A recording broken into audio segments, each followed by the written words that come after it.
Song నచ్చిందనుకుంటా అండి మీకు. నాకైతే చాలా బాగా నచ్చింది. నేను చిత్ర గారు ఏ సాంగ్స్ అయినా నాకు ఇష్టమే అండి. టీ తాగేప్పుడు మంచి మ్యూజిక్ వింటే ఇంకా బాగుంటుంది కదండి. కానీ ఆ టీ ఎలా పెట్టాలో కూడా నేను మీకు ఇవాళ చూపిస్తాను. నేను మీకు ఈ వీడియోలో బ్రేక్ఫాస్ట్ రెసిపీ కూడా చూపించాలనుకుంటున్నాను. అది కూడా పోహా స్పెషల్ రెసిపీ. పోహాని వాటర్తో కడిగిన తర్వాత నీళ్ళని తీసేసిన తర్వాత దాంట్లో సన్నగా తరిగిన ఉల్లిపాయ ముక్కలు దానిపై నుండి నిమ్మరసాన్ని పిండుకుంటే చాలా బాగుంటుంది.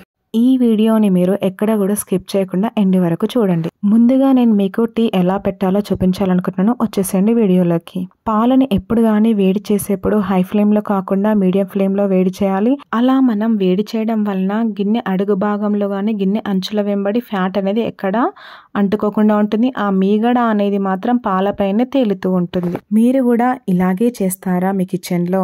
నేనైతే బొట్టు పెట్టిన తర్వాతనే స్టవ్ని వెలిగిస్తాను. పాలు మనం వేడి చేయాలనుకున్నప్పుడు ఆ పాల క్వాంటిటీ కన్నా పెద్దగా ఉన్న గిన్నె తీసుకోవాలి. అది కూడా లోతుగా ఉండాలి. అప్పుడే పాలు మరిగేప్పుడు పాలు దాంట్లో నుండి కిందికి పొంగకుండా ఉంటాయి. పాలను కాచేప్పుడు మధ్య మధ్యలో ఒక చిన్న స్పూన్ తీసుకొని కలుపుతూ ఉండాలి. ఎక్కడ పాల మిగడ అనేది అడుగంటకుండా ఉంటుంది. ఈ పాలు కాస్త వేడయ్యే లోపు మీకు ఒక మంచి బ్యూటిఫుల్ వ్యూ చూపిస్తాను. వచ్చేసండి నాతో పాటు మీరు కూడా.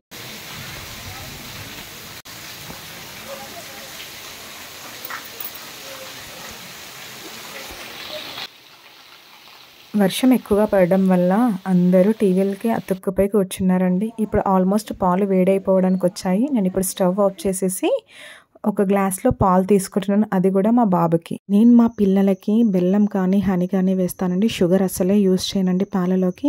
పాలు గ్లాస్లో పోసిన తర్వాత అవి బాగా వేడిగా ఉన్నప్పుడు కాకుండా మీడియం వేడిగా ఉన్నప్పుడు మాత్రమే హనీ కానీ బెల్లం కానీ యాడ్ చేయాలి. లేదంటే పాలు విరిగిపోతాయి. మీరు కావాలంటే బాగా వేడిగా ఉన్నప్పుడు ఒక స్పూన్ పాలు తీసుకొని దాంట్లో హనీ కానీ బెల్లం వేసి చూడండి, బ్రేక్ అవుతాయి. పాలు కాచేప్పుడే బెల్లం కానీ హనీ కానీ గిన్నెలో వేసి వేడి చేయకూడదు. నేను ముందుగానే ఒక బాక్స్లో బెల్లం ముక్కలు చిన్న చిన్నగా తరిగి పెట్టుకున్నానండి. లేదు అంటే మనకు బయట మార్కెట్లో బెల్లం పౌడర్ దొరుకుతుంది. దాన్ని ఒక చిన్న టీ స్పూన్ వేస్తే సరిపోతుంది. చూడండి, నేను స్పూన్లో కలుపుతూ ఉంటే ఆ అందులో ఉన్న వేడికి కాస్త బెల్లం అనేది మెల్ట్ అయిపోయింది. ఇప్పుడు ఈ పాలు తీసుకెళ్ళి మా అబ్బాయికి ఇస్తాను. వాడి రియాక్షన్ చూడండి.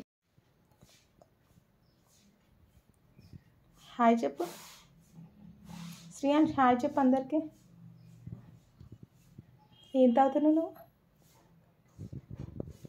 పసుపు వేసిన బెల్లం పాలు. ఇంకొక నూనె తాగాలి కదా.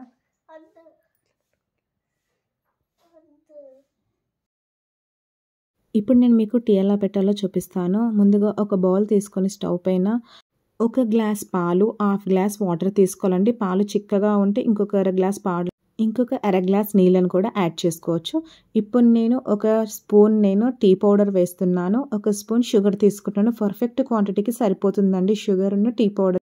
ఒక 2 ఇలాచీలను అలా దంచి చిన్న అల్లం ముక్కను కూడా దంచి నేను వేస్తున్నానండి.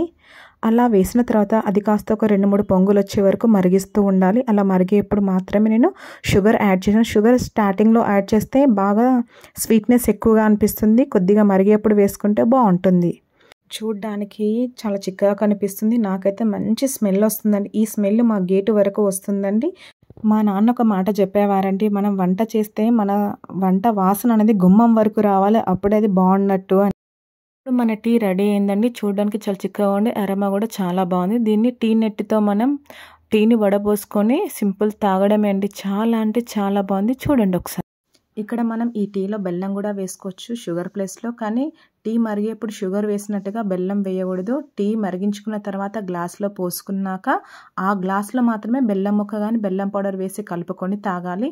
అంతేగాని షుగర్ వేసినట్టుగా టీ పెట్టేప్పుడు వేస్తే మాత్రం బెల్లం ఆ టీ అనేది విరిగిపోతుంది.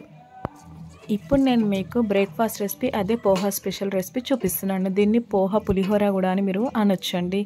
ముందుగా కావలసినన్ని అటుకులు తీసుకొని వాటిని నీట్గా వాటర్తో వాష్ చేసుకొని ఆ నీళ్ళను పిండేసి అటుకులను మాత్రమే మనం గిన్నెలో ఉంచుకోవాలి. స్ట్రైనర్తో ట్రాన్స్ఫర్ చేసుకోవచ్చు, లేదంటే చేత్తోనే పైన ఒక లిడ్ పెట్టి వంపేసుకోవచ్చు. కరివేపాకు ఒక్కటి లేదు, అది మా టెర్రస్ పైకి వెళ్ళి తెచ్చుకుంటాను. కరివేపాకు చెట్లు మా పక్కింట్లో ఉంటుందండి. బట్ మా టెర్రస్కి ఆనుకొని ఉంటుంది కాబట్టి ఎప్పుడు నాకు కావాలనుకున్నా ఫ్రెష్గా అప్పుడే తెంపుకొని వస్తాను నేను. ఒక 2 స్పూన్ శనగపప్పు, ఒక 2 స్పూన్ మినపప్పు, పల్లీలు కొద్దిగా ఎక్కువగా తీసుకోవాలి. సన్నగా తరిగిన ఆనియన్స్, ఒక నిమ్మకాయ, పచ్చిమిరపకాయలు 4, ఎండుమిరపకాయలు 4, సన్నగా తరిగిన కరివేపాకు 1 కప్పు నిండా, 1 ఇంచ్ ఇంగువ, ఒక చిన్న టీ స్పూన్ పెప్పర్ పౌడర్.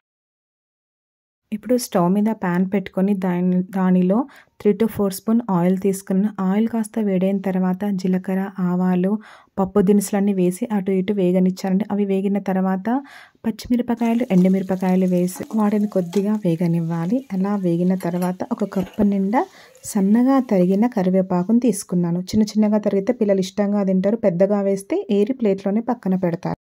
ఇప్పుడు 1 ఇంచ్ అంతా నేను ఇంగువ వేసాను. అది వేసిన తర్వాత ఒకసారి అటు ఇటు కలిపి మళ్ళీ 1 స్పూన్ నిండా నేను ఇక్కడ మిరియాల పొడిని వేస్తున్నాను. ఇప్పుడు మాత్రం స్టవ్ దగ్గర బాండ్లీ ముందు నిలబడాను కాబట్టి స్మెల్ మాత్రం 100% చెప్తున్నానండి. చాలా అంటే చాలా బాగా వస్తుంది. కరివేపాకు, ఇంగువ కాంబినేషన్లో వచ్చే స్మెల్ చాలా అంటే చాలా బాగుంది. పెప్పర్ పౌడర్ యాడ్ చేసాం కాబట్టి ఇది ఆల్మోస్ట్ మన పులిహోర ఫ్లేవర్ స్మెల్ వస్తుందండి. ఇప్పుడు కొద్దిగా సాల్ట్ వేసి అది కాస్త కలిపిన తర్వాత నేను దీంట్లోనే 1 నిమ్మకాయను నేను పిండుతున్నాను. Really smell is very good అండి. మీరు ఇలాగే నేను చెప్పిన వేలో చేసి కామెంట్ బాక్స్లో పింక్ చేయండి మీకు అలా స్మెల్ వచ్చిందో లేదో. ఇప్పుడు కొద్దిగా అందులో పసుపు కూడా వేయాలనేది చెప్పడం మర్చిపోయాను మీకు. అలా వేసి ఇవన్నీ కలిపిన తర్వాత విడివిడిగా ఉన్న మన పోహా ఉంది కదా ఆల్రెడీ, దాన్ని వేసి దానిపైనుండే సన్నగా తరిగిన ఆనియన్ వేసి ఒకసారి అటు ఇటు కలుపుకోవాలండి.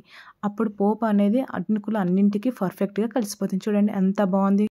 మీకు నేను ఇప్పటివరకు ఒక మంచి tea plus with breakfast recipe చూపించానండి. ఇది మీరు రెస్టారెంట్లో, హోటల్లో తినే రెసిపీలా ఉంటుంది. పోహా మీరు డెఫినెట్గా ట్రై చేసి నా కామెంట్ బాక్స్లో పింక్.